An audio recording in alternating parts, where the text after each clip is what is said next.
बिस्मिल्लाहिर्रहमानिर्रहीम अस्सलामु अलैकुम वरहमतुल्लाहि वबरकातुहू। मुबारक हो नाज़रीन। अमेरिका से डॉलरों की बारिश होने वाली है, लेकिन ये डॉलर पाकिस्तान की बेहतरी के लिए नहीं, बल्कि ये डॉलर पाकिस्तान में खास एजेंडा मुकम्मल करने के लिए आने वाले हैं। इनकी फटाफट मंजूरी हुई है और आपको कहानी बताता हूँ कि इसके पीछे क्या है। ये अरब रुपया पाकिस्तान को अचानक ही अमेरिका खुश हो गया और हमें देने लगा है। बताता हूँ आपको, और इसकी कीमत क्या होगी और ये किस लिए देने लगे हैं, सब बताता हूँ। लेकिन उससे पहले ये लेटर पढ़ें। ये सर्विसेज अस्पताल लाहौर का लेटर है कि डॉक्टर शहबाज गिल यहाँ पे वीवीआईपी में अपने फॉलो अप चेकअप के लिए थे, तो डॉक्टर शहबाज गिल गायब हैं। डॉक्टर शहबाज गिल को सर्विसेज अस्पताल से गायब कर दिया गया है। कोई पता नहीं है वो कहाँ पे हैं। अल्लाह करे वो मिल जाए, अल्लाह करे वो खुद कहीं गए हों। लेकिन आपको याद होगा डॉक्टर शहबाज गिल ने एक सवाल पूछा था कि बाजवा साहब आप चले गए हैं तो क्या मैं और आदम सवाती शलवारें पहन लें अपनी। इमरान खान ने जो मुलाकातें की हैं गुज़श्ता 24 से 48 घंटों में, उसमें इमरान खान ने कहा है जी कि बाजवा डॉक्ट्राइन पे अब भी अमल जारी है। और ये बड़ा अच्छा है कि अवाम को भी पता चल गया है और इमरान खान की भी कोई गलतफहमी अगर थी कि कंपनी आप एक बंदे का नाम लेंगे तो सीधी हो जाएगी। मैं आपको बार बार बता रहा हूँ खान साहब, ये कंपनी का जॉइंट फैसला है। वो बगलोल जाते हुए बता गया था कि 26 के 26 जो बैठे हुए थे ना डायरेक्टर कंपनी के, उन सब ने फैसला किया था कि अब इमरान खान वापस नहीं आएगा और 15-20 साल तक हम ये मार्शल लॉ लगा के रखेंगे। मार्शल लॉ कैसे? जैसे भुट्टो चीफ मार्शल एडमिनिस्ट्रेटर बना था ना, इसी तरह अब शहबाज शरीफ चीफ मार्शल एडमिनिस्ट्रेटर है और नेक्स्ट ये पीपल्स पार्टी की हुकूमत बना के, और जैसे नाने ने किया था वैसे नवासे को चीफ मार्शल एडमिनिस्ट्रेटर लगाई रखेंगे।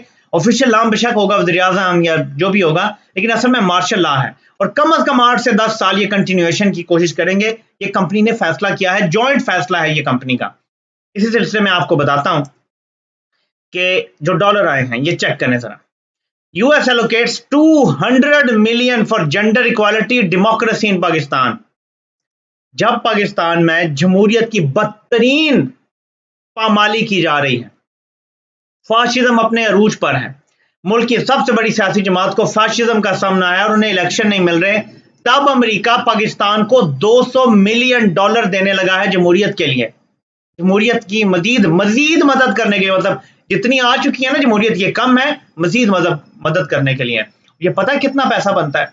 ये 45 से 50 अरब रुपया बनता है।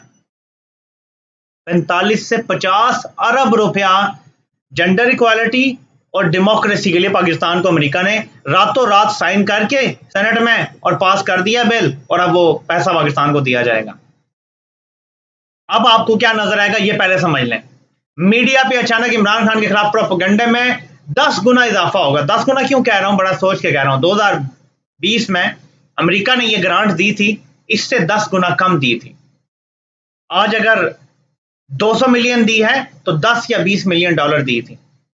10 से 20 मिलियन डॉलर वाली ग्रांट अचानक 200 मिलियन इसलिए हुई है कि अभी और अगर मामला इलेक्शन की तरफ जाते हैं तो ये सारी मीडिया कैंपेनिंग के लिए, एनजीओ के लिए, ये जो बड़ी बड़ी तंजीमें हैं ये होंगी, इसमें मीडिया के कुछ लिफाफे होंगे जिन्हें इंडिविजुअली पैसे दिए जाते हैं, कुछ चैनल्स हैं जिन्हें पैसे दिए जाते हैं। ये अरबों की गेम डाली जाने लगी है और ये आपके सामने होता हुआ नजर आएगा। इमरान खान के खिलाफ ऐसा प्रोपेगेंडा लॉन्च होगा कि आप पिछले सारे भूल जाएंगे। ये पैसा आने दें आप, ये मैं आपको फोरवॉर्न कर रहा हूं।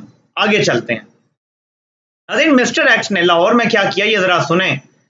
मिनिस्टर क्या कहते हैं, मियां असलम इकबाल। ये सुनना बड़ा जरूरी है, इसके बाद मैं इंपॉर्टेंट बात करना चाहता हूं। रात चीफ सेक्रेटरी के साथ जो कुछ हुआ है वो सामने लाया जाए कि उससे किस तरह साइन करवाए गए हैं, कौन उसके पास गया था साइन करवाने के लिए, किसने चीफ सेक्रेटरी के साथ क्या किया है, यह सामने लाया जाए।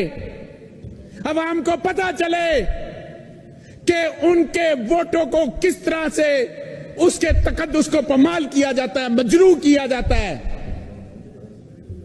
क्या आप समझते हैं, अगर आपने इस मुल्क में अमनियत रखनी है तो बिस्मिल्लाह ऐलान करें कि मुल्क अमनियत की तरफ जा रहा है। अगर आपने इस मुल्क के अंदर जमहूरियत रखनी है तो फिर जमहूरी इक़्तिदार की आपको कदर करना पड़ेगी।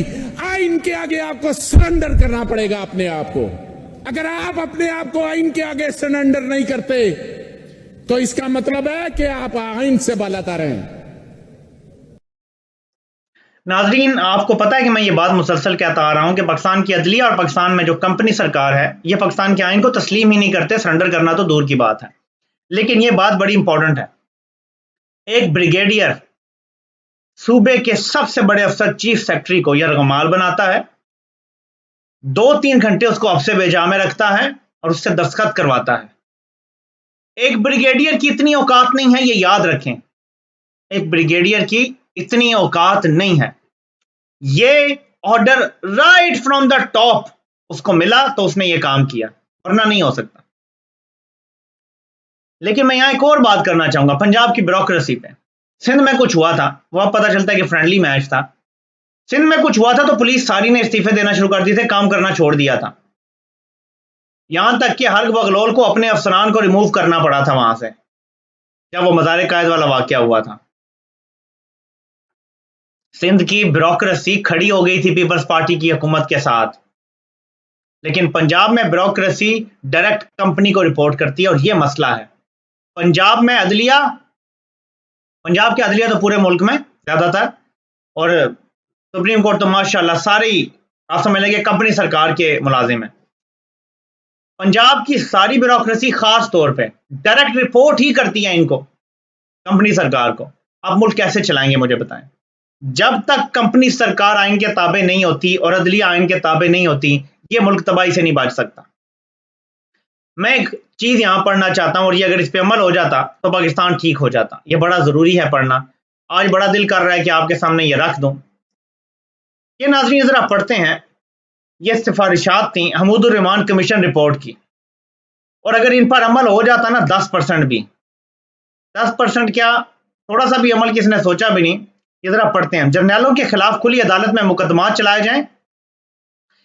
General Yahya Khan, general Abdul Hamid Khan, general SGM Pirzada, major general Umar, lieutenant general Gul Hasan, major general मिठा के खिलाफ खुली अदालत में मुकदमा चलाया जाए इस जुर्म में कि उन्होंने 25 मार्च 1969 को फील्ड मार्शल अयूब खान से गैर कानूनी तौर पर इक़्तिदार हासिल करने की साजिश की और जनरल याया खान को इक़्तिदार में लाए। अपना मुश्तरका मकसद हासिल करने के लिए उन्होंने धमकी, लालच और रिश्वत के जरिए सियासी जमातों को मजबूर किया कि वो इलेक्शन में मखसूस नताज हासिल करने में इनकी हिमायत करें और वो कुछ सियासी जमातों को रागिब करने में। उसके बाद कहते हैं कि 3 मार्च 1971 को ढाका में मुनक्किद होने वाले कौमी असम्बली के इजलास में शिरकत करने से इनकार कर दें। यह भी कहा गया सियासी जमातों को। उन्होंने आपस में मिलकर मशरकी पाकिस्तान में ऐसी सूरत हाल पैदा कर दी जिसके नतीजे में सिविल लाफरमानी की तारीख शुरू हो गई, जिसने बाद में मुसल्लह बगावत की शक्ल इख्तियार कर ली और आखिर में हमारी फौज को हथियार डालने पड़े और यूं ये मुल्क टूट गया। दर्जा बाला मुलजिमान पर इस इल्ज़ाम में भी मुकदमा चलाया जाए या कोर्ट मार्शल किया जाए कि उन्होंने मगरबी पाकिस्तान और मशरकी पाकिस्तान दोनों मकामात पर जंग लड़ने में अपने फ़राइज़ से गफलत बरती। एक आला इख्तियाराती अदालत या इंक्वायरी कमीशन कायम किया जाए जो फौज पाकिस्तान की तरफ से मशरकी पाकिस्तान में मजालिम ढाने के इल्ज़ामात की तहकीकात करे और जो लोग बदचलनी और मजालिम के जिम्मेदार पाए जाए इन्हें करार वाकई सजा दी जाए। इंक्वायरी कमीशन के क्याम अरकान का ऐलान किया जाए ताकि हमारा कौमी ज़मीर और बैनुल अक़वामी राय मुतमिन हो सके। ये नाज़रीन हमीदुर रहमान कमीशन रिपोर्ट में ये कहा गया था कि ये किया जाए। क्या आज तक किसी जर्नैल को सजा हुई है? तब होती तो इनकी दोबारा हिम्मत ना होती कि एक ब्रिगेडियर की जुर्रत है, एक ब्रिगेडियर की जुर्रत है कि वो जाके चीफ सेक्रेटरी को उठा के पकड़े और उससे के साइन करो। और साइन ये नहीं कि कोई प्लॉट शॉट अपने नाम करवा लिया, मुल्क की जमहूरियत पे शब खून मारा गया, पंजाब असेंबली तोड़ने की साजिश की गई, वजीर आला को रिमूव किया गया गलत तरीके से, आइन तोड़ा गया, गद्दारी की गई। आर्टिकल 6 लगना चाहिए इस ब्रिगेडियर पे, लेकिन नहीं लगेगा। मुल्क तोड़ के नहीं लगा तो अब भी नहीं लगेगा मेरे पाकिस्तानियों। तो इमरान खान को पता है कि वो कैसी जंग लड़ रहे हैं। देखें, कंपनी से मुसल्ला जत्थे अगर लड़ेंगे ना तो कंपनी तब पीछे हटती है।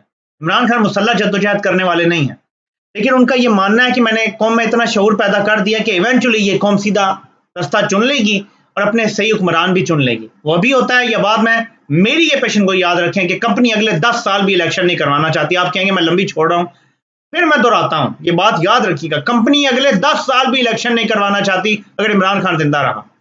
इमरान खान आउट हो जाए, सियासत के जो भी सारा है सिलसिला वहां से निकल जाए, फिर हो सकता है जान से मार दिया जाए, फिर हो सकता है फुल इलेक्शन हो सकता है हो जाए स्टेबिलिटी लाने के लिए।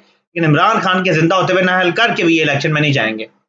इनको सिर्फ अवामी ताकत और जो मीशत की तबाही है इससे मजबूर होकर शायद जाएं, लेकिन अमेरिका ने अब हीले बहानों से हमें पैसे देना शुरू कर दिए हैं रजीम चेंज ऑपरेशन की कामयाबी को मुमकिन बनाने के लिए। तो देखते हैं, अब IMF की कोई शर्त नहीं मान रहा इसहाक डार, डॉलर को रोका हुआ है, नाजायज तरीके से मुल्क की मीशत का नुकसान हो रहा है, एक्सपोर्ट्स कम हो रही हैं, बाहर से डॉलर कम आ रहे हैं, लेकिन IMF नहीं मान रहा। लेकिन अब देखना जनवरी में कोई मौजूदा हो जाए तो मान जाएगा, अगर नहीं मानता IMF तो हम मार्च में दिवालिया हो जाएंगे। मैं आपको आज बता रहा हूँ, मार्च में पाकिस्तान ऑफिशियली दिवालिया डिक्लेयर हो जाएगा अगर IMF नहीं मानता।